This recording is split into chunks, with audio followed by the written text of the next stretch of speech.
Donc, je vais laisser maintenant la parole à Sonia qui va vous présenter tous les secrets de la lecture d'un tracé PSG. Donc, merci Nadia. Bonjour à tous. Donc, moi, je vais vous expliquer comment nous procédons pour faire la lecture des PSG. Donc, est-ce que tout le monde voit bien la présentation? OK. Donc, d'abord, on va voir l'ajustement des paramètres visuels qu'il faut faire. Ensuite, nous verrons les principales règles à appliquer lors de la lecture et je terminerai avec des exemples de rapports et d'hypnogrammes. Donc, pendant près de 40 ans, ce sont les règles établies par Rechtschaffen et Kells qui ont servi de guide pour la lecture des enregistrements de polysomnographie. Donc, avec les avancées en médecine du sommeil et dans la médecine en général, on peut dire qu'il était temps en 2007 quand l'ASM est arrivée avec un tout nouveau guide qui constitue maintenant l'outil de référence international. Dans le temps de Rechtschaffen et Kells, on parlait de 5 stades de sommeil, alors que maintenant, on parle de 4 stades de sommeil. La différence vient du fait que Rechtschaffen et Kells avaient subdivisé le sommeil lent profond, en fait, en 2 stades distincts. Ils parlaient, eux, de stade 3 et de stade 4, alors que maintenant, on parle que du non-REM 3. On se servait de C3 et O2 pour déterminer le sommeil. Aujourd'hui, on a ajouté la dérivation frontale, ce qui est vraiment parfait puisqu'on sait que nos ondes lentes ont un maximum d'amplitude dans cette région, ce qui fait que la dérivation frontale va nous être utile pour compter et s'assurer de l'amplitude des ondes. Il y avait des époques de 20 ou 30 secondes, alors qu'aujourd'hui, on parle plutôt d'époques de 30 secondes. Le 20 secondes, à ma connaissance, c'était simplement dû au fait de la façon qu'étaient bâtis, dans le fond, les polygraphes. Donc, certains systèmes d'enregistrement ne pouvaient que dérouler leur papier à une vitesse de 20 secondes par page. La latence au sommeil était allée jusqu'à 2007 d'une minute, alors que maintenant, dès qu'il y a une époque scorée en sommeil, on parle de la latence au sommeil, donc ça prend aussi peu que 30 secondes.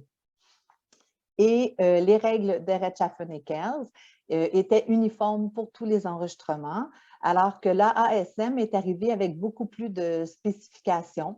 Il nous donne beaucoup de spécifications sur les systèmes d'enregistrement, sur ce que devrait comporter un rapport de sommeil, les événements respiratoires et aussi ils ont ajouté une partie sur les REM toniques, entre autres.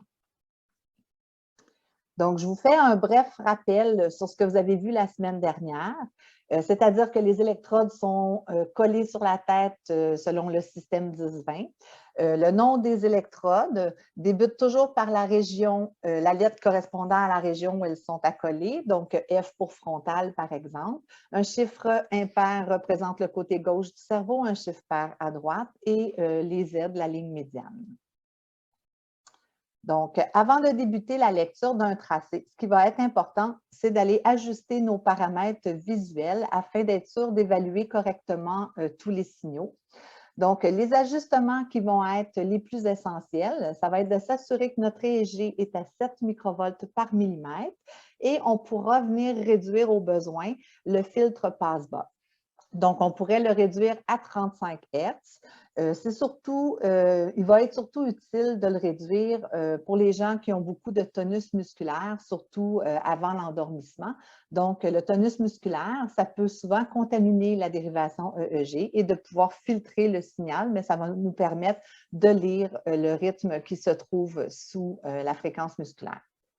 Ensuite, ce qui va être important d'ajuster, ça va être les EMG. Donc, au niveau mentonnier, on va vouloir une sensibilité plus grande, donc 2 microvolts par millimètre. Ça va nous permettre de s'assurer de voir une atonie quand va venir la période du REM. Et pour les membres, donc si on enregistre les jambes, par exemple, ce n'est pas obligé d'être aussi sensible, donc 5 microvolts par millimètre va suffire. Donc, les autres paramètres, j'en parle pas parce que l'ajustement va souvent se faire en fonction du signal. Donc, si je prends par exemple l'électrocardiogramme, une personne pourra avoir le signal qui est plus ou moins ample sur son tracé, fait qu'on l'ajuste pour bien voir. Il n'y a pas de critères précis là, pour l'ajustement. Donc, ici, je voulais vous démontrer l'importance des sensibilités, mais tout d'abord, juste vous dire que pendant ma présentation, vous allez toujours voir les deux dérivations des yeux en premier, la dérivation de l'EMG musculaire ensuite, puis les dérivations cérébrales, donc les frontales gauche et droite, centrales gauche et droite, occipitales gauche et droite, puis le rythme cardiaque. Donc, ici, dans mon exemple, je vous montre que c'est un exemple de REM. Et ici, à gauche, la personne aurait laissé, par exemple, la sensibilité à 7 microvolts par millimètre, alors qu'à droite, elle aurait été à 2 microvolts par millimètre. Donc, ce qu'on voit, c'est que l'EMG au niveau du menton nous paraît plat, donc atonique. Et alors que dans les faits, c'est surtout une activité musculaire soutenue, ce qui veut dire qui aurait du tonus, le REM serait tonique dans ce cas-ci. Donc, c'est pour ça que c'est très important d'avoir la bonne sensibilité, parce que si la personne avait vraiment lu le tracé à 7 microvolts par millimètre, elle aurait rapporté au médecin, par exemple, que les REM étaient atoniques, alors que dans les faits, c'était des REM toniques et ça aurait pu avoir une conséquence pour le diagnostic de cette personne. Donc, d'autres paramètres qu'il faut ajuster, c'est entre autres les polarités. Donc, quand on parle de l'EEG, on veut s'assurer qu'un négatif soit représenté vers le haut. Donc, ça suit la convention des neurologues. Pour les CG, on veut qu'un positif soit représenté vers le haut. En ce qui concerne les capteurs respiratoires, on veut que une inspiration soit reflétée vers le haut. Donc, si vous vous souvenez, la semaine dernière, Hélène vous a montré le bioétalonnage. Donc, quand on demande à la personne de cesser de respirer et d'inspirer, c'est pour s'assurer que les capteurs fonctionnent bien, mais aussi que la déflexion lors de l'inspiration, par exemple, va aller vers le haut, qu'on n'a pas mal branché nos capteurs dans la boîte de dérivation. Et pour l'oxymétrie sanguine, on va vouloir que la désaturation soit représentée vers le bas. Naturellement, notre base de temps, on veut qu'elle soit à 30 secondes par page et on peut se permettre d'activer une grille sur la dérivation frontale. Donc, la grille va représenter 75 microvolts. C'est ce qui va nous permettre de voir rapidement, dans le fond, l'amplitude des ondes lentes. Ça va être surtout utile quand on va venir pour scorer le non-REM 3, en fait. La ligne de temps, c'est surtout optionnel, mais c'est une référence, dans le fond, qui nous aide parfois pour compter la fréquence des ondes. Les techniciens, on aime bien l'avoir à 2 secondes, sauf que je sais pertinemment que les neurologues avec qui on travaille, entre autres, eux, ils préfèrent l'avoir à 1 seconde. Maintenant, comment calculer la fréquence des ondes? Il faut simplement s'imaginer qu'on a une ligne de base au centre de notre dérivation. Donc ici, c'est représenté par mon trait rouge. Et on se prend une référence de temps, donc ça peut être 1 seconde. On s'imagine, les ondes, ils sont pour la majorité biphasiques, donc elles vont traverser la ligne de base et y revenir, ce qui veut dire qu'on a simplement à compter les pics qui dépassent notre ligne de base. Dans ce cas-ci, on arrive à du 10 cycles par seconde. Donc, maintenant, voici les principales fréquences qui vont être présentes dans notre enregistrement. Donc, il y a le delta qui est de 0,5 à 4 cycles secondes. On a le θ qui, lui, est de 4 à 8 cycles secondes et l'alpha qui est de 8 à 13 cycles secondes. Donc, comme mentionné la semaine dernière, il existe aussi le rythme alpha qui, lui, est associé à l'éveil. Donc, il se voit dans les régions occipitales avec les yeux fermés et il est atténué par l'ouverture des yeux. Donc, pour la lecture de tracé, il faut aussi bien savoir reconnaître les différents mouvements oculaires.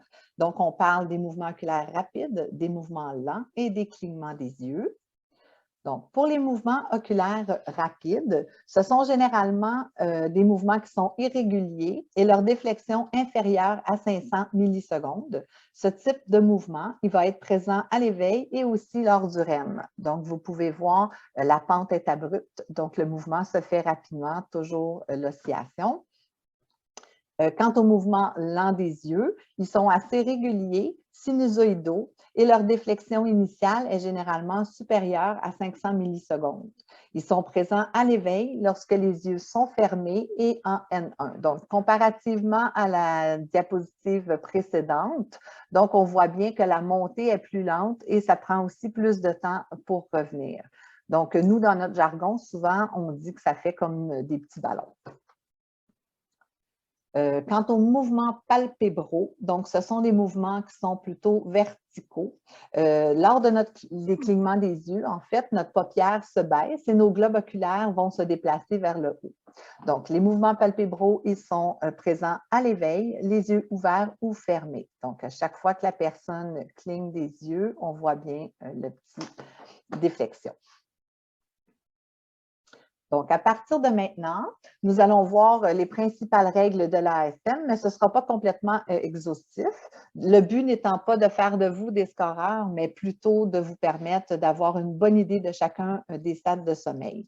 Donc, à titre indicatif, ce que je pourrais vous dire, c'est que dans notre laboratoire, quand on veut former les gens, on va s'assurer que les personnes vont avoir 4 à 5 tracés consécutifs pour lesquels ils vont avoir eu une concordance d'au moins 90% avec un technicien expérimenté dans notre centre. Donc, si on débute par l'éveil, l'éveil est caractérisé par de l'activité alpha ou de l'activité mixte et de bas voltage qui va être plus grand que 13 Hz. Donc, l'activité plus grande que 13 Hz, on la nomme le bêta. Donc, ces activités doivent représenter plus de 50% de l'époque. Il y aura présence de mouvements oculaires rapides, lents ou palpébraux.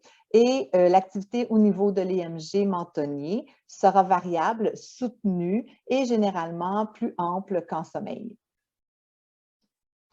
Dans le non-REM 1, l'activité sera de fréquence mixte, de voltage relativement bas avec une prédominance d'activité θ. Ce stade est généralement associé au roulement des yeux et le N1 doit représenter plus de 50% de l'époque. Dans l'exemple ici, vous voyez au centre qu'il y a une belle bouffée d'alpha. Dans le fond, c'était pour vous imaginer clairement le ralentissement qui survient. Et comme la présence de l'alpha est de plus courte durée que le total de la présence du N1, donc l'époque a pu être scorée en N1. En N1, on peut aussi noter la présence de points de vertex. Donc, ce sont des ondes au contour pointu d'une fréquence inférieure à 0,5 secondes et avec un maximum d'amplitude dans les régions centrales et elles se distinguent généralement du rythme de fond. Donc, bien qu'elles soient plus fréquentes lors de l'endormissement, elles peuvent aussi être vues en N2. Maintenant, le non-REM 2, lui, il est caractérisé par l'apparition des fuseaux de sommeil et de complexes K. Donc, si on parle des fuseaux de sommeil, ce sont des trains d'ondes de 11 à 16 cycles par seconde qui se démarquent du rythme de fond. Ils apparaissent sous forme de crescendo-décrescendo et ils ont une durée supérieure à 0,5 secondes. Il n'y a pas de durée maximale pour un fuseau, mais le plus fréquemment, je vous dirais qu'ils sont autour de 1 à 2 secondes. Les complexes K maintenant, ce sont des ondes biphasiques. Elles débutent par une phase négative qui est immédiatement suivie par une phase positive. Leur durée est supérieure à 0,5 secondes. Ils se démarquent du rythme de fond. Ils ont leur maximum d'amplitude dans les régions frontales. Donc, pour débuter une époque en N2, on doit, dans notre première moitié de l'époque, donc si on commence par la gauche à lire l'époque, donc dans les premières 15 secondes, on doit voir un fuseau ou un complexe K pour dire que cette époque est en N2. Si le signe survient dans la deuxième moitié de l'époque, c'est l'époque suivante qui pourra être mis en N2 si ça rencontre toujours les critères. Donc, une fois qu'on a débuté le N2, nous ne sommes pas obligés d'avoir un signe comme un fuseau ou un complexe K à chaque époque pour rester en N2, tant et aussi longtemps là, que le N2 n'est pas fragmenté par un autre stade.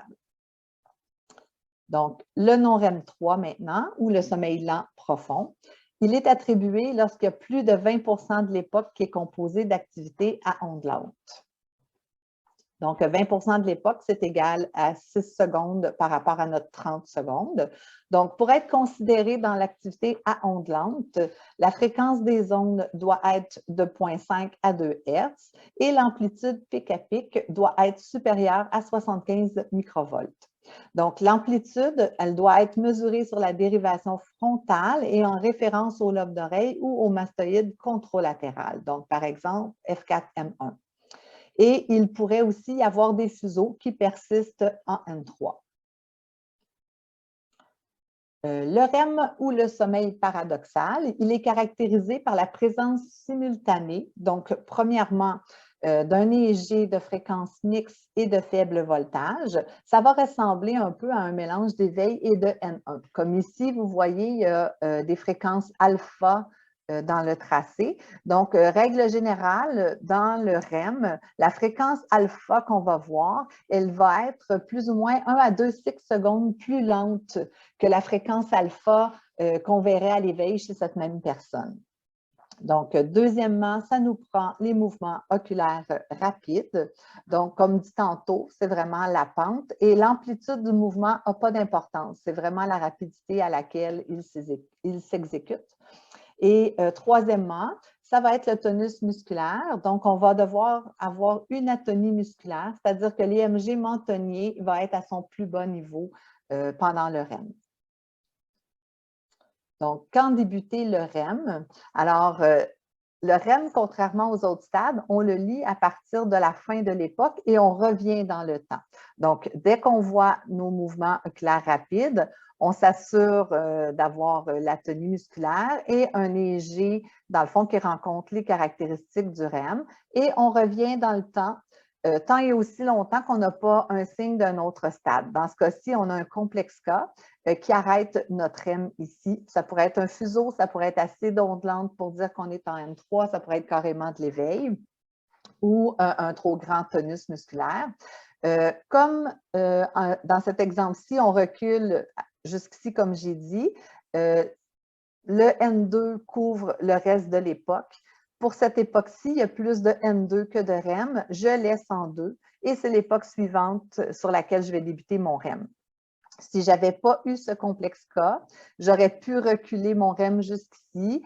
Donc, le REM aurait été plus prédominant, il aurait débuté ici. Et si jamais j'avais eu aucun signe, j'aurais continué à reculer dans le temps, tant et aussi longtemps que je n'aurais pas reculé, j'aurais pas été bloquée par un autre stade. Et peu importe le nombre de pages, j'aurais pu reculer. Toutes ces pages-là, j'aurais dû les remettre en REM. Donc, maintenant, une autre particularité des REM, ce sont les ondes en dents de scie. Donc, ce sont des ondes non sinusoïdales qui sont dentelées, qui surviennent en train d'ondes variant de 2 à 6 secondes. Elles ont un maximum d'amplitude dans les régions centrales. Souvent, mais pas toujours, elles précèdent une bouffée de mouvement oculaire rapide. Donc, maintenant, il arrive parfois que les REM soient toniques. Donc, ce qu'on appelle REM tonique, c'est quand c'est caractérisé justement par de l'activité tonique au niveau de l'EMG mentonnier et ou caractérisé par de l'activité phasique au niveau de l'EMG mentonnier ou au niveau des membres. Donc, c'est les muscles fléchisseurs des doigts qui sont plus sensibles que le menton pour voir l'activité phasique. À notre centre, par exemple, si quelqu'un consultait pour un trouble du REM tonique, les employés sur place choisiraient d'avoir un montage d'enregistrement qui comporte des électrodes au niveau des bras. Donc, c'est souvent caractéristique du trouble de comportement paradoxal. Donc, sans entrer dans les critères diagnostiques, juste retenir que quand il y a présence de tonus musculaire, ça permet la manifestation, dans le fond, de comportement moteur ou de vocalisation. Ça veut dire que la personne elle va acter son rêve. Donc, l'audio-vidéo, il est vraiment essentiel afin d'objectiver les comportements de la personne. Donc, l'activité tonique, dans le fond, c'est lorsque l'EMG mentonnier est plus grande que la plus petite amplitude rencontrée en REM, et ce pour 50% de l'époque. Donc, c'est une présence d'activité musculaire soutenue. Et par exemple, si mon atonie ici, elle est de 4 microvolts, ça veut dire que 50% de ce signal, c'est égal à 2 microvolts, je l'ajoute à mon 4 microvolts, ce qui veut dire que pour cette personne-là, une amplitude de l'EMG à partir de 6 microvolts serait considérée tonique. Donc, pour l'atonie, elle, c'est une absence d'activité musculaire soutenue pour 50% et plus de mon époque. Maintenant, l'activité musculaire phasique, qui est aussi appelée activité musculaire transitoire excessive. Il s'agit en fait de bursts ayant entre 0,1 et 5 secondes de durée et qui ont une amplitude d'au moins 4 fois celle du signal de base de l'EMG. Donc, l'activité tonique et phasique, elles sont quantifiées en séparant notre dérivation musculaire en 10 mini-époques de 3 secondes. Donc, ici, c'est mes boîtes roses et bleues. Ça veut dire que pour chaque mini-époque, on va venir indiquer si oui ou non dans la boîte, il y a présence de tonique ou de phasique. Et au niveau du critère diagnostic, c'est quand il va avoir 30%, dans le fond, plus de 30% des REM de ces mini-époques-là qui vont contenir de l'activité phasique ou tonique. En ce qui concerne les micro-éveils, donc on indique la présence d'un micro-éveil lorsqu'il y a un changement brusque du rythme de fond. Donc ici, ça correspond à ma boîte verte. Donc, la fréquence brusque, donc ce changement-là, pourra correspondre à la fréquence alpha, à du θ ou à une fréquence plus grande que 16 Hz, mais on ne pourra jamais inclure un fuseau dans un micro-éveil. La durée minimale est de 3 secondes et maximale de 15 secondes sur une même époque. Si, dans le fond, ça se prolongeait au-delà de 15 secondes, en fait, c'est qu'on éveillerait l'époque plutôt que d'indiquer un micro-éveil.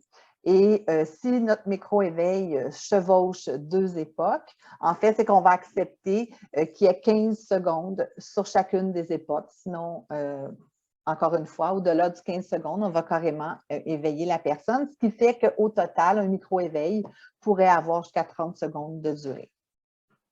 Aussi, le micro-éveil est toujours précédé par au moins 10 secondes de sommeil. Donc, si jamais j'étais éveillée, donc je dois avoir 10 secondes d'apparition de sommeil avant de pouvoir commencer à noter des micro-éveils. Et dès que j'ai mis une boîte de micro-éveil, je dois attendre un autre 10 secondes de sommeil avant d'avoir le droit de mettre une seconde de boîte pour indiquer un nouveau micro-éveil. En REM, une augmentation au niveau des muscles mentonniers est requise pour indiquer un micro-éveil. Donc, l'augmentation doit être supérieure à 50% du niveau de base de l'EMG et durer minimalement 1 seconde.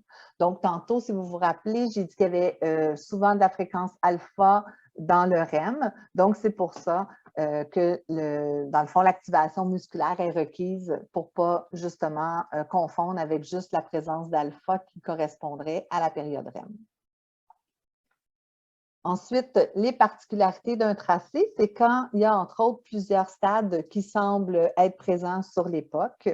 Donc, il faut attribuer le score au stade le plus prédominant.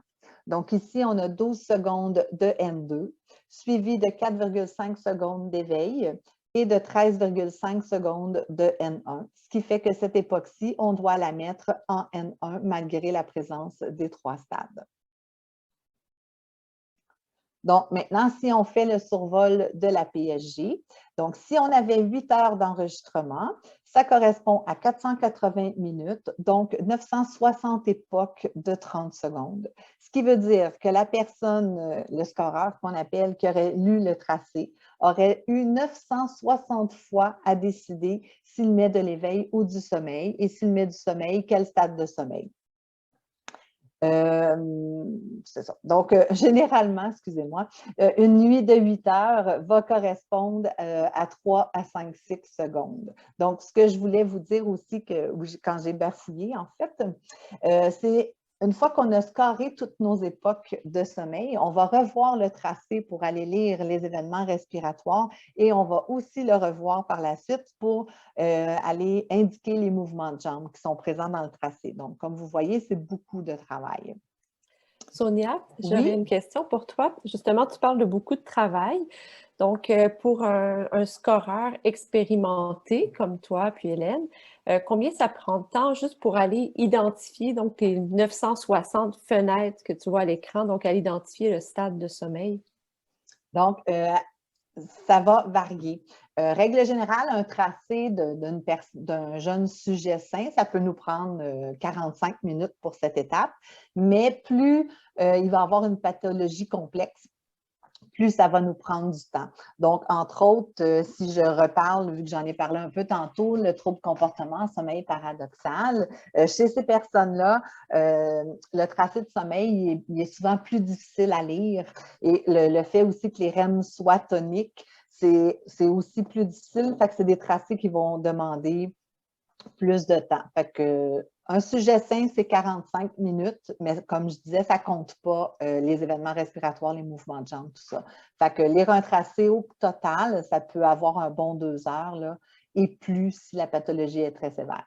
Et plus si le scoreur est peu expérimenté, j'imagine Eh, aussi. oui, exactement. Donc, quand on fait des formations, on vous dit les règles de scoring. Là, comme vous voyez, ça fait beaucoup de choses à retenir. Donc, ça vient vraiment avec la pratique là, de pouvoir lire plus rapidement un tracé. Puis parfois, les gens qui commencent sont un peu découragés parce que ça prend des heures, mais dans le fond, on prend le rythme assez rapidement. Le truc, c'est de vraiment pratiquer de façon rapprochée, là, fréquemment de ne pas laisser passer le temps là, entre deux pratiques de tracé. Puis, est-ce que vous scorez tous vos micros d'éveil en même temps qu'identifiez vos stades de sommeil parce que vous avez besoin de savoir si c'est un micro d'éveil puis quelle est sa durée pour déterminer le stade? Exactement, parce que souvent, quand on va vouloir faire notre boîte, bien là, en faisant notre boîte, si je vois que j'arrive à 15,5 secondes, par exemple, bien là, je vais savoir que je vais éveiller la page plutôt que de la laisser en sommeil. Fait qu'effectivement, ça se fait en même temps, c'est beaucoup plus facile. Puis, quand on revoit dans le fond, les événements respiratoires, les mouvements de jambes, d'avoir marqué nos boîtes aussi, ça peut être utile. Parfait. Puis j'ai une dernière question. Bien que les critères sont objectifs, il y a quand même de la subjectivité. Je veux dire, il peut y avoir de la variabilité entre les scoreurs. Puis c'est particulièrement vrai peut-être entre des labos ou entre un scoreur plus junior puis un scoreur plus senior. Est-ce que tous les logiciels de PSG ont des outils pour comparer le scoring de tracé de sommeil pour voir la concordance entre différents scoreurs? Je ne pourrais pas vous dire. Je pense qu'il y a beaucoup de systèmes d'enregistrement qui permettent d'avoir plus d'un hypnogramme, donc c'est possible. Mais nous, ce n'est pas comme ça qu'on fonctionne. Nous, on a eu la chance d'avoir quelqu'un dans notre labo qui nous a créé des outils qui nous permettent vraiment de comparer et de savoir quelles époques précises ont été scorées différemment. Et maintenant, il y a la ASM aussi. Qui a une plateforme payante, mais cette plateforme-là, elle fournit 200 époques de tracés qui varient. C'est des époques, dans le fond, c'est des tracés mensuels qui nous donnent. Donc, on peut aller, si on s'abonne à la plateforme de l'ASM, scorer 200 époques par mois, puis on va être comparé, dans le fond, c'est l'international, les gens qui y participent. Donc, on a notre réponse par rapport aux autres personnes. Fait que je vous dirais, non, c'est surtout des logiciels maison qui permettent de le voir facilement. Et c'est exactement pour contrer ce phénomène-là, là, de ne pas avoir trop de discordance entre deux scoreurs, que nous, dans notre centre, on s'assure toujours que les gens, les membres de notre équipe aient toujours 90% de concordance au moins. Parfait. Puis j'ai peut-être un commentaire pour les personnes qui, pour les étudiants du cours. S'il y en a qui viennent de d'autres laboratoires puis qui aimeraient avoir accès à un logiciel qui permet de vérifier la concordance, Je vous donnerai pas aujourd'hui accès à ce logiciel-là, mais si c'était un intérêt qu'il y avait d'avoir accès à un logiciel comme ça, vous pouvez juste le mettre dans le chat. Parce que l'objectif du CEAM, c'est de rendre accessibles les outils qu'on développe à toute la communauté. Donc, s'il y a des demandes particulières pour certains outils, ben on va y travailler. Je te laisse continuer, Sonia. Puis si vous avez des questions, tout le monde, n'hésitez pas à les poser. Donc, je vous disais qu'une nuit de 8 heures va correspondre généralement de 3 à 5 cycles de sommeil, en fait. C'est un cycle de sommeil, ça commence par le non-REM et ça se termine avec la période de REM. Donc, il y a les latences au sommeil. Donc, comme j'ai dit tantôt, la latence au sommeil, ça va être la première époque qu'on va scorer en sommeil. Donc, c'est le temps écoulé entre le début du test et la première époque de sommeil. On parle parfois de latence au sommeil persistant. C'est plutôt les 10 premières minutes de sommeil consécutifs pour lesquelles il n'y a pas eu d'interruption du tout par des époques d'éveil. On regarde souvent l'efficacité du sommeil, donc c'est la durée du sommeil en minutes divisée par la période de sommeil en minutes fois 100. Et souvent, le WASO, c'est une variable que vous allez voir si vous faites des revues de littérature. Donc, c'est le Wake After Sleep Onset. Ça correspond au temps d'enregistrement pour lequel on vient soustraire la latence au sommeil et on soustrait aussi la durée du sommeil et ça nous donne la réponse en minutes, donc le nombre d'éveils en minutes. Sonia, Oui. est-ce que tu veux revenir à la diapo Oui. précédente? Je suis désolée de te faire Pas de problème. ces parenthèses-là. Est-ce que tu peux définir qu'est-ce que c'est la période d'enregistrement versus la période de sommeil versus la durée de sommeil? Oui.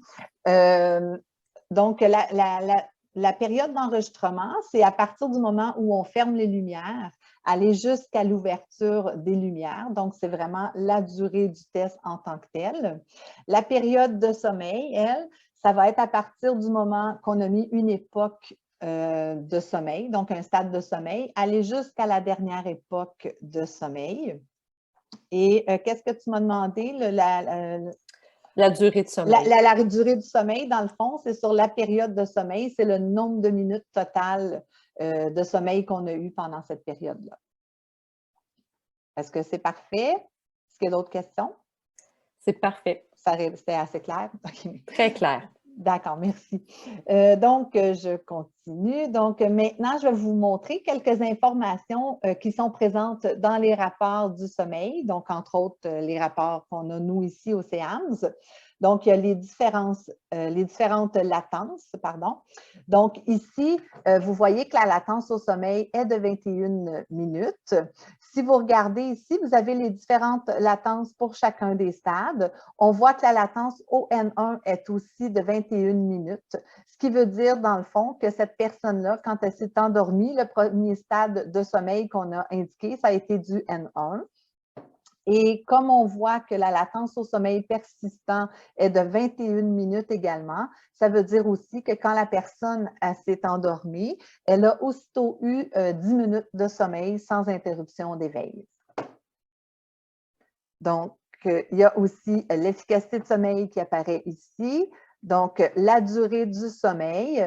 Et là, je ne l'avais pas noté, mais vous avez ici la période de sommeil. Donc, la période de sommeil, ça va être le nombre de minutes de sommeil et le nombre de minutes d'éveil, dans le fond, une fois que la personne s'est endormie.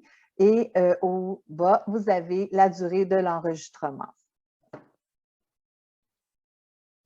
On retrouve aussi le nombre de minutes totales et le pourcentage de chacun des stades. Donc, vous avez les stades au début, dans le fond, du graphique ici, l'éveil étant en bas complètement. Et au bout, vous avez le nombre de minutes et le pourcentage de chacun des stades. Et vous pouvez l'avoir aussi par tiers et par demi de nuit. Il y a aussi la répartition des stades qui peut être par tiers, par demi et au total. Il y a la description de chaque période REM qu'on peut retrouver dans un rapport. Donc, ici, vous avez les périodes REM, donc les minutes en REM, en non-REM, en éveil. Au bout complètement, vous avez l'efficacité du REM. Donc, l'efficacité, en fait, va être le reflet de si la période de REM a été fragmentée ou non.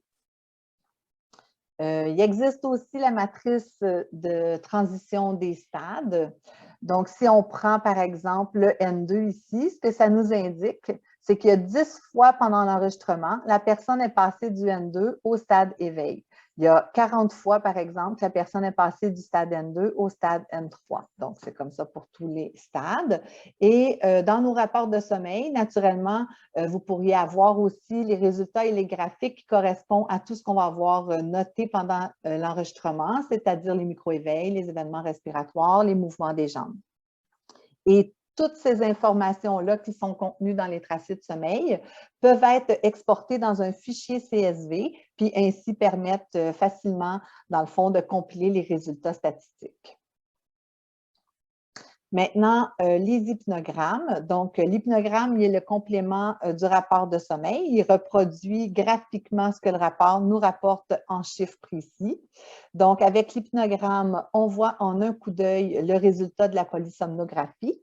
L'axe des X représente le temps, les Y, encore une fois, c'est les stades. Donc, l'éveil est en haut, le REM, N1, N2, N3 et les périodes de REM.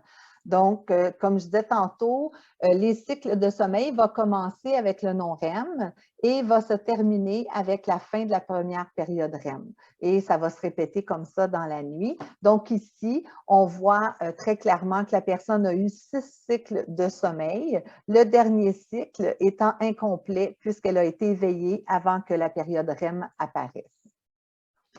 Ici, c'est un adulte sain. Donc, on voit aussi que le sommeil lent profond est concentré, donc qui est en plus grande quantité dans la première moitié de la nuit comparativement au reste de la nuit. Et si on regarde, entre autres, la dernière période de REM, quand on lève les yeux pour aller voir au niveau du stade REM, bien, on voit qu'il est beaucoup plus fragmenté, par exemple, que le deuxième REM ici où il n'y avait aucune fragmentation. Donc, c'est ce que, entre autres, les hypnogrammes nous permettent de voir en un coup d'œil. Donc, si j'avais l'hypnogramme d'une personne apnéique, ce qui pourrait me sauter aux yeux, c'est la grande fragmentation du sommeil. Donc, ces gens-là, quand ils font des pauses respiratoires, dans le fond, la reprise respiratoire qui va suivre va souvent venir alléger leur sommeil. Donc, s'ils sont en N2, par exemple, ils pourraient revenir en N1 ou carrément en éveil.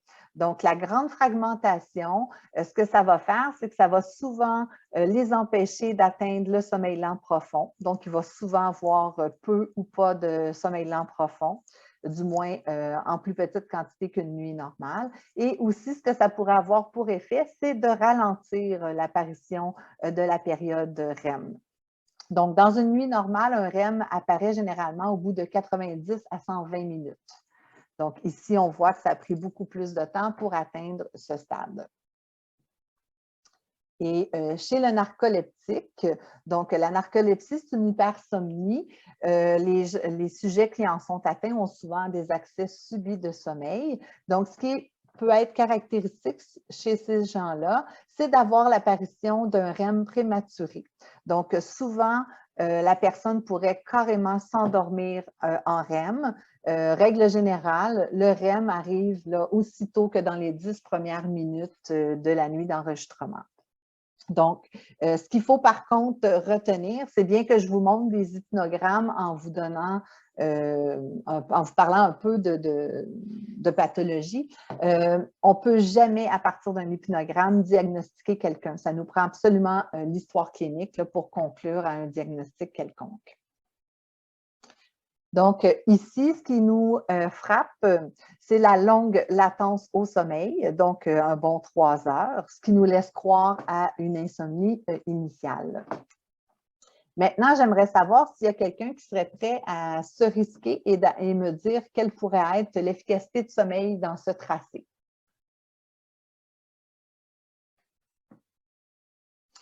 Donc, j'ai peu de Vous pouvez l'écrire dans le chat si vous voulez. Puis vous pouvez même le faire anonyme puis l'écrire juste à moi ou à Sonia si vous voulez.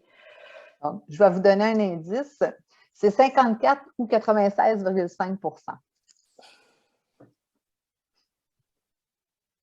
Donc, tout dépend si on a calculé, dans le fond, l'efficacité du sommeil sur le temps d'enregistrement ou la période de sommeil. Donc, si on l'a calculé sur le temps d'enregistrement, c'est de la première époque à la dernière. Donc, toute l'éveil qui est contenu dans l'enregistrement, dans le fond, est venu réduire l'efficacité du sommeil. Et si on l'a calculé sur la période de sommeil, on l'a calculé à partir de la première époque de sommeil, aller jusqu'à la dernière époque de sommeil. Ce qui veut dire que cette personne-là aurait eu 96,5 % d'efficacité de sommeil. Donc, l'efficacité de sommeil ne vient pas nous dire que la personne a de la difficulté à s'endormir, mais ce que ça nous dit, c'est qu'une fois que la personne est endormie, même si son sommeil nous apparaît court, comme ici, c'est à peu près 4h30 de sommeil, une fois endormie, elle est capable de rester bien endormie. Et juste vous dire aussi, la littérature, quand elle rapporte l'efficacité de sommeil, elle la rapporte généralement sur le temps d'enregistrement, mais nous, au CEAMS, on aime bien plutôt la regarder sur la période de sommeil. Donc, c'est ça. C'est, dans le fond, juste vous dire qu'il ne faut pas se fier juste aux chiffres de l'efficacité de sommeil. Il faut vraiment savoir comment il a été calculé. Et aussi, l'efficacité de sommeil à lui seul, dans le fond, ne nous dit pas vraiment, ne nous parle pas au total de la nuit. Il faut vraiment se fier aux autres paramètres comme les latences, etc., pour vraiment savoir ce qui s'est passé au courant de la nuit. Donc, c'est tout pour moi. Je vous remercie de votre attention et je peux céder la parole à Hélène. Merci, Sonia. Puis j'ajouterais dans ton mythogramme qui est là que si la personne avait eu quelques minutes de sommeil au départ, alors là, ça leur aurait changé complètement l'efficacité de sommeil si on le calcule sur la période de sommeil. Donc, c'est une donnée d'efficacité de sommeil qui est intéressante, mais qui ne veut pas tout dire non plus. Avant qu'on passe à Hélène, il y a une question de Claudia. Oui, merci Sonia. Je me demandais juste pourquoi la convention qui était de regarder l'hémisphère droit, de faire le scoring sur l'hémisphère droit, s'il y avait une raison particulière ou si on pouvait tout autant faire le scoring avec les électrodes du côté gauche. Selon moi, on pourrait le faire autant d'un côté que de l'autre. À ma connaissance, il n'y a rien dans la littérature. Je ne sais pas pourquoi ils ont choisi le côté droit. En fait, dans le temps de Rechtschaffen et Kelz, on avait C3O2, donc une dérivation à droite, une dérivation à gauche, alors que maintenant, ils nous suggèrent d'utiliser le côté droit. OK. Puis je me demandais aussi, est-ce que ça arrive des fois qu'il y a des contradictions, par exemple, les électrodes occipitales versus les électrodes frontales pour les différents stades du sommeil? Puis qu'est-ce qu'on fait dans ces cas-là, si jamais il y a des contradictions de stade à différents endroits? Je ne suis pas certaine que je comprends la question. Des contradictions, tu veux dire quoi? Parce que pour moi, une contradiction, ça serait si je vois mon alpha en frontal plutôt qu'en occipital. Moi, j'aurais plus tendance à penser que les électrodes ont été mal collées ou mal branchées dans la boîte de dérivation. Je parle plus en termes s'il y a une électrode, si on regardait seulement en occipital, on dirait que la personne est en stade 1, par exemple, mais si on regarde le frontal, ça nous indiquerait autre chose. Je sais que ça arrive des fois. Oui, des fois, on a l'impression que le frontal ou le central sont un peu plus lents puis que l'alpha n'est pas disparu, par exemple, en occipital. Il faut vraiment y aller avec l'alpha, je dirais. En tout cas, pour toutes les fois où j'ai travaillé avec les gens, entre autres, avec d'autres centres là, en collaboration, pour ces cas-là en particulier, on nous disait toujours de prendre quand c'est hors de tout doute. Donc, il favorisait l'éveil, puis dans le fond, il attendait vraiment le ralentissement de la dérivation occipitale. Merci. Merci. Est-ce qu'il y a d'autres questions? C'est bon. Donc, je laisse la parole à Hélène, je crois. Parfait. Est-ce que tout le monde voit bien mon écran? Excellent. Alors, moi, je vais parler maintenant du codage des événements respiratoires en sommeil. Je pense que ma présentation avance pas. Donc, je vais seulement me concentrer sur deux types d'événements, les événements respiratoires et les mouvements périodiques des jambes. Donc, je ne vais pas parler d'activité des muscles masticatoires ou je ne vais pas parler non plus de ronflement dans le détail. Donc, pour ce qui est de la respiration, on va parler des hypopnées et des différents types d'apnée. Un bref rappel des capteurs qui sont recommandés pour l'enregistrement des événements respiratoires. Donc, on va installer 2 sangles, une thoracique et une abdominale pour mesurer l'effort respiratoire. On va utiliser 2 capteurs du débit aérien pour enregistrer la respiration oronasale, donc canule et thermistance. On va installer aussi un oxymètre qui va enregistrer la saturation en oxygène dans le sang. Et même si j'ai dit que je ne parlerai pas de ronflement, on place aussi un micro dans notre laboratoire, c'est un micro vibratoire pour justement s'informer du ronflement du participant. Il y a aussi un capteur de position que nous, on ne place pas au laboratoire, mais qui peut être placé justement sur le participant puis qui peut nous aider dans le fond à documenter si les apnées sont positionnelles. Donc, ici, je vous présente encore thermistance et canule. Les apnées vont être codées en se basant sur le signal de la thermistance qui fait la différence entre l'air plus chaud qui est expiré et plus froid qui est inspiré. Elle va donc être plus sensible à détecter les arrêts de respiration. L'apnée va être codée, elle, en utilisant le signal de la canule, qui fait la différence entre la pression inspirée et expirée et la pression atmosphérique. Les capteurs peuvent être interchangés en cas de mauvais fonctionnement de l'un ou l'autre. Par contre, il est toujours idéal d'avoir 2 capteurs fonctionnels. Donc, les critères de l'hypopnée. L'hypopnée, c'est une baisse de débit aérien d'au moins 30 % par rapport au signal de base. Je vais vous définir le signal de base dans la prochaine diapo. Donc, l'hypopnée doit aussi, la baisse de débit aérien doit être associée à une désaturation en oxygène d'au moins 3 % selon l'ASM ou à un micro-éveil. Il doit avoir une durée d'au moins 10 secondes et il n'y a pas de critère de durée maximale. Sachez aussi qu'il y a certains laboratoires qui utilisent un critère de désaturation de 4 % et plus, qui est un critère aussi accepté par l'ASM. Donc, qu'est-ce que le signal de base? Lorsque la respiration est stable, la baisse d'amplitude va se calculer à partir de l'amplitude moyenne de la respiration pendant les 2 minutes qui vont précéder l'événement respiratoire. Alors que quand la respiration est instable, entre autres quand il y a beaucoup d'événements respiratoires, la baisse d'amplitude va se calculer à partir de l'amplitude moyenne des 3 respirations les plus amples pendant les 2 minutes qui vont précéder l'événement respiratoire. Donc ici, quelques exemples d'hypopnée. On va en décortiquer une. Donc, on constate la baisse du débit aérien d'au moins 30 % par rapport au signal de base. Le critère de durée est rencontré aussi. Donc ici, on a une hypopnée qui dure environ 30 secondes. Et on a une désaturation en oxygène d'au moins 3 %. Même ici, on a près de 6 % de désaturation. Et il y a également un micro-éveil, ce qui fait que même si on n'avait pas observé de désaturation en oxygène, on aurait pu coder l'événement parce que le micro-éveil aurait été suffisant. Donc, maintenant, on va parler de l'apnée. Il y en a 3 catégories. L'apnée obstructive, il peut y avoir plusieurs facteurs en cause, entre autres l'obésité ou des anomalies structurelles.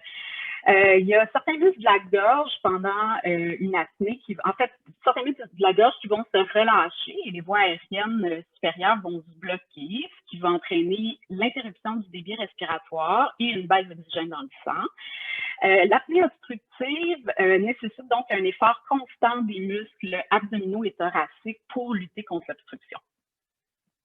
Dans l'apnée centrale, on a plutôt une altération du contrôle de la respiration au niveau du cerveau. Il n'y a pas d'effort respiratoire pour débloquer l'obstruction, comme dans le cas de l'apnée obstructive. Et dans le cas d'une apnée mixte, on a les deux. On a une apnée qui débute par une apnée centrale, donc avec un arrêt de l'effort respiratoire, et un retour de l'effort respiratoire dans la deuxième portion, dans le fond, ça se termine comme une apnée obstructive. Donc, les critères, c'est qu'on doit avoir au moins 90 % de baisse du débit aérien. La durée doit être encore une fois d'au moins 10 secondes, sans critère de durée maximale. Pour l'apnée obstructive, on doit en plus ajouter un maintien de l'effort respiratoire pendant tout l'événement. Donc, ici, des exemples d'apnée obstructive. Donc, on a la baisse de débit aérien d'au moins 90 %. La durée de l'événement est près de 38 secondes. On observe que l'effort respiratoire est maintenu pendant tout l'événement. Et même si ce n'est pas un critère pour coder une apnée, on constate aussi qu'il y a une diminution de la saturation en oxygène pour ce participant-là jusqu'à 87 %. Dans l'apnée centrale, ici, on va avoir une absence d'effort pendant toute la durée de l'événement respiratoire. Donc, on voit la baisse de débit, la durée de l'événement qui est rencontré et l'arrêt de l'effort respiratoire pendant toute la durée de l'événement. La reprise respiratoire va se faire en même temps sur tous les capteurs, en même temps que la reprise de la respiration oronasale. Dans l'apnée mixte, comme je le disais tantôt, on va avoir dans la première portion une apnée centrale avec arrêt de l'effort respiratoire et un retour de l'effort respiratoire musculaire qui va correspondre à une apnée obstructive.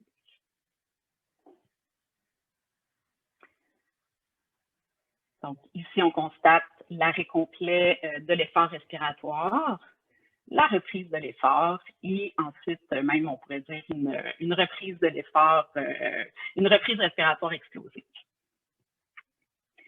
Donc, comment est-ce qu'on rapporte le nombre d'événements respiratoires codés? On va calculer un index d'apnée-hypopnée ou IAH, qui va donc être le reflet de la sévérité de l'apnée. Il est rapporté en nombre par heure de sommeil. Donc, un IAH entre 0 et 5 va être considéré normal. En bas de 15 événements par heure de sommeil, ça va être considéré léger. Modéré, ça va être entre 15 et 30. Et 30 et plus va être considéré comme un IAH sévère. Donc ici, je vous montre l'hypnogramme d'un apnéique. Donc, on voit que ce patient-là a beaucoup de fragmentation de son sommeil. On a codé pour ce patient-là 513 événements respiratoires pour un IAH de 65,7 par heure de sommeil. C'est donc un IAH sévère. Mais pour vous illustrer un petit peu plus la sévérité de cet index-là, si on prend en considération la durée moyenne des événements respiratoires pour ce participant-là, la durée moyenne est d'environ 32 secondes. Donc, les baisses de débit ou les interruptions de débit respiratoire pour ce patient-là vont correspondre à 59 % du temps dormi. Ce qui veut donc dire que le participant respire très peu ou pas du tout pendant environ 60 % de son sommeil. Ici, un autre hypnogramme d'un autre participant. Donc, même chose, la fragmentation du sommeil. On constate que les apnées sont surtout dans la première moitié. Je veux pas m'avancer parce que j'ai pas la vidéo, puis j'ai pas nécessairement le dossier de ce patient-là, mais la quasi-absence d'apnée dans la deuxième moitié pourrait correspondre à un changement de position au lit, ce qui pourrait donc dire que les apnées pourraient potentiellement être positionnelles. Donc, maintenant, on va parler de l'oxymétrie sanguine qui mesure le pourcentage de l'hémoglobine qui porteuse d'oxygène dans le sang. Une respiration normale pendant le sommeil devrait correspondre à une saturation en oxygène entre 95 et 100 %. Dans cette diapo-là, je voulais vous représenter que les saturations minimales après les événements respiratoires vont souvent survenir avec un bon délai. Dans ce cas-ci, on a presque 40 secondes entre la fin de l'événement respiratoire et la désaturation, la saturation minimale. La remontée de la saturation en oxygène maximale, elle, se fait presque 40 secondes aussi après la fin de la reprise respiratoire. Donc, le participant a une désaturation pendant une très longue période de temps. Donc, ici, je vous représente un hypnogramme encore d'un apnéique et donc les parties très fragmentées où il y a plus d'apnée vont aussi correspondre aux désaturations en oxygène les plus importantes. Notre rapport de sommeil nous permet de rapporter le temps passé sous certains pourcentages de saturation en oxygène. Dans notre labo, on va souvent rapporter le temps passé sous les 90 % d'oxygène dans le sang. Donc, dans le présent cas, on constate que la personne a passé près d'une heure avec une saturation sous 90 %. Donc, la cascade des événements qui nous amène vers un sommeil fragmenté, perturbé. La réduction ou l'interruption de la respiration va entraîner une désaturation. Donc, l'air se rend plus aussi bien aux poumons, l'apport en oxygène dans le sang va diminuer, provoquer une accumulation de gaz carbonique. Après un certain temps passé sans nouvel apport d'oxygène, il va y avoir un signal qui va être envoyé pour forcer à nouveau la respiration, pour éliminer le gaz carbonique. Donc, on a ici des reprises respiratoires assez explosives qui vont souvent occasionner un micro-éveil ou carrément un éveil.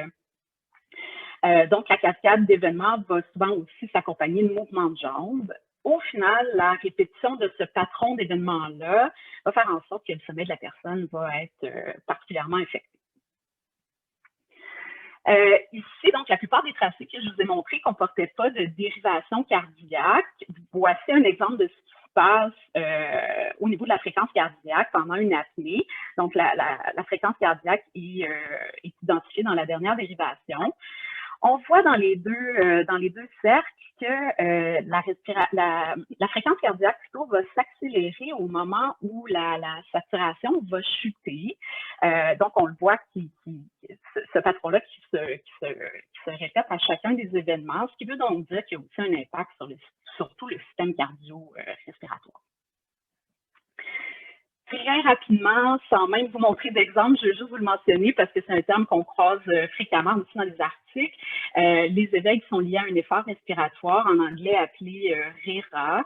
Dans notre labo, c'est pas un événement qu'on code, mais il peut quand même être apporté dans les rapports de sommeil si vous le désirez. C'est un événement qui a une durée d'au moins 10 secondes qui mène à un micro-éveil, qui est caractérisé par une augmentation de l'effort respiratoire ou l'apparition d'un plateau dans la portion respiratoire, donc une espèce de résistance des voies aériennes. L'événement ne satisfait pas aux critères d'hypopnée ou d'apnée et il peut et même va souvent s'accompagner de ronflements. Maintenant, on va passer au mouvement de jambes en éveil, en sommeil et associé à un micro-éveil. Juste pour vous dire que les mêmes critères s'appliquent si, par exemple, vous enregistreriez les mouvements des bras. Donc, les mouvements de jambes doivent avoir une durée minimale d'une demi-seconde, une durée maximale de 10, autant à l'éveil qu'en sommeil. L'amplitude minimale doit être 8 microvolts supérieure à l'activité de repos. Donc, le début d'un mouvement de jambe doit correspondre à cette amplitude et la fin du mouvement de jambe doit correspondre à une amplitude de 2 microvolts au-dessus de l'activité de repos pendant au moins une demi-seconde. Donc, ici, un exemple à l'éveil, juste pour vous signifier que le premier événement, souvent les mouvements de jambes vont être bilatéraux. C'est habituellement le premier à survenir sur n'importe laquelle des deux dérivations qui va être codé. Dans le cas du deuxième mouvement, il est plus long, presque le maximum de durée proche de 10 secondes. Je voulais surtout vous représenter que ici, on a une amplitude qui est supérieure de 8 microvolts par rapport à l'activité de repos, ce qui fait que le mouvement doit être codé pour la durée complète. Ici, un exemple en sommeil, pour vous signifier aussi qu'il y a des morphologies différentes de mouvements de jambes d'un à l'autre aussi pendant la nuit. Ce qui nous amène à parler de la périodicité des mouvements de jambes. Encore une fois, les critères sont les mêmes à l'éveil et en sommeil.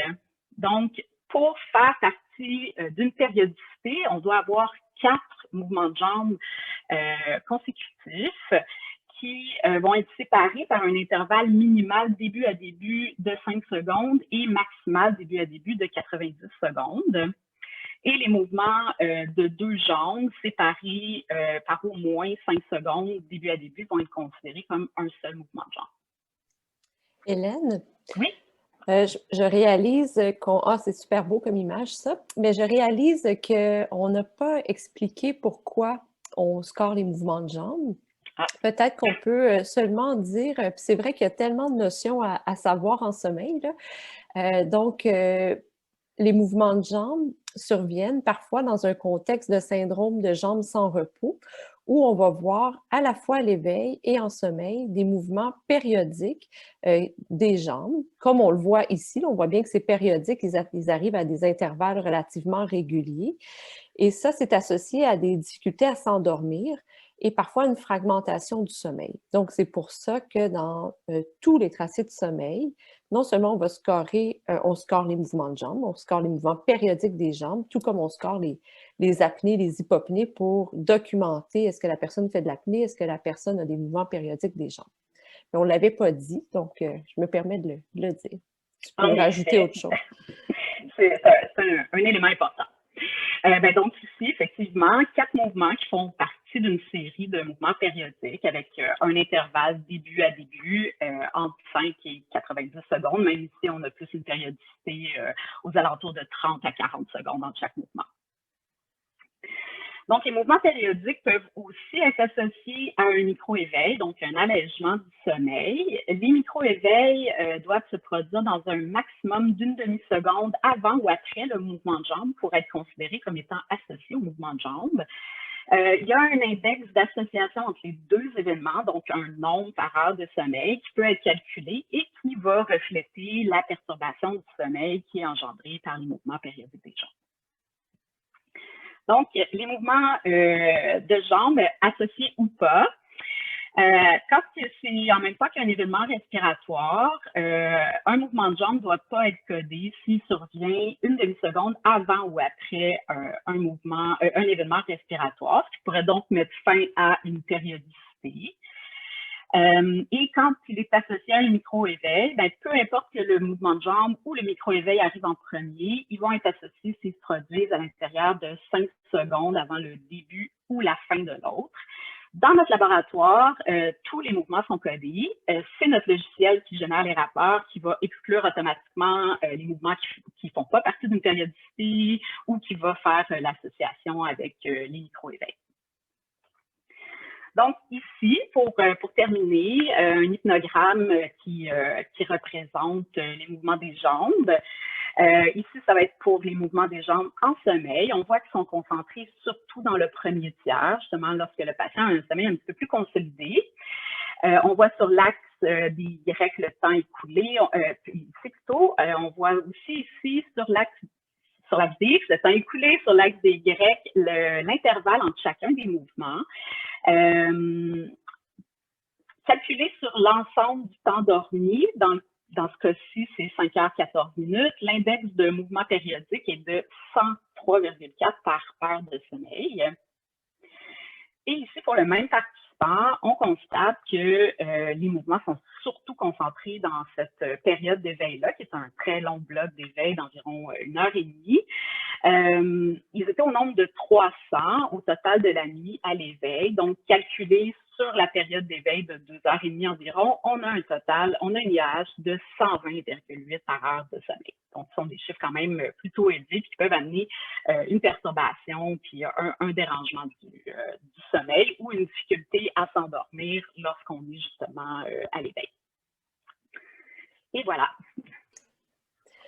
Merci, Hélène. Je pense que pour ceux qui sont plus nouveaux dans le domaine du sommeil, je pense que vous réalisez bien à quel point un tracé de sommeil génère énormément d'informations. Puis lorsque le tracé est lu par des techniciens puis qui vous donnent les données, vous avez après des fichiers qui contiennent des centaines de variables à interpréter. Donc, il y a bien du travail à faire. S'il y a des questions, on va les prendre maintenant. Puis, s'il n'y en a pas, ou si elles arrivent plus tard, on va passer à la présentation de Roger qui va nous aider à faire un peu de sens avec toutes ces variables-là qui sont disponibles une fois que les tracés sont lus.